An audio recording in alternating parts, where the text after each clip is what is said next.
Hello, welcome to God's politics. നമ്മുടെ പേളിമാണി അവസാനം ക്ഷമാപണവുമായി എത്തിയിട്ടുണ്ട്. എന്നെ വിട്ടേക്ക്, എന്നെ ഒന്നും ചെയ്യരുത്, ഞാൻ എല്ലാത്തിനും സോറി പറയുന്നു എന്നൊക്കെ പറഞ്ഞ് ഒരു ക്ഷമാപണ വീഡിയോ ഇട്ട് പേളിമാണി എത്തിയിട്ടുണ്ട്.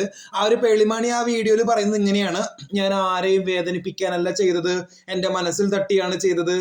അവരെ നോക്കി തുപ്പാണെന്ന് വരെ കമന്റുകൾ വന്നു. ഞാൻ അവരെ നോക്കി തുപ്പാണെന്ന് വരെ കമന്റുകൾ വന്നു. I was hurt. ഞാൻ വലിയൊരു തെറ്റാണ് എഴുതിയത്, ഞാൻ തെറ്റാണ് ചെയ്തത്, ഞാൻ ഫെയിൽഡ് ഫിൽം മേക്കർ എന്ന് പറയാൻ പാടില്ലായിരുന്നു. I am sorry if I hurt you. സമരം മുടങ്ങണമെന്ന് ഞാൻ ചിന്തിച്ചിട്ടേ ഇല്ല എന്ന് പറഞ്ഞ് ന്യായീകരണ വീഡിയോ ആയിട്ട് വന്നിട്ടുണ്ട്. അതിന്റെ ബേസ് ഇതൊന്നല്ല.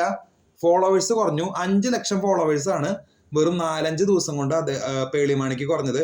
അപ്പൊ അതിൻ്റെതായിട്ടുള്ള ഫ്രസ്ട്രേഷനും അതിൻ്റെതായിട്ടുള്ള ഹേർട്ടിങ് എല്ലാം നടന്നിട്ടുണ്ട്. അല്ലാണ്ട് വേറെ ഒന്നും ഒരു തരത്തിലുള്ള കാരുണ്യമോ അല്ലെങ്കിൽ ദയാവായ്പോ ഒന്നും തന്നെയല്ല. ഫോളോവേഴ്സ് കുറഞ്ഞൊരു മെയിൻ റീസൺ കൊണ്ടാണ് ആളങ്ങനെ ദിവസവും 1 ലാക്ക് സബ്സ്ക്രൈബേഴ്സ് വെച്ചിട്ടാണ് കുറഞ്ഞത്. അങ്ങനെ ഇടിവ് സംഭവിച്ചുകൊണ്ടാണ് ഇങ്ങനെ ഒരു ഇതുണ്ടായത്. അപ്പോൾ കൂടുതൽ അപ്ഡേറ്റ്സിനെ കാത്തിരിക്കാം. ചാനൽ ഇഷ്ടപ്പെട്ടെങ്കിൽ ഷെയർ ചെയ്ത് സബ്സ്ക്രൈബ് ചെയ്യുക. താങ്ക്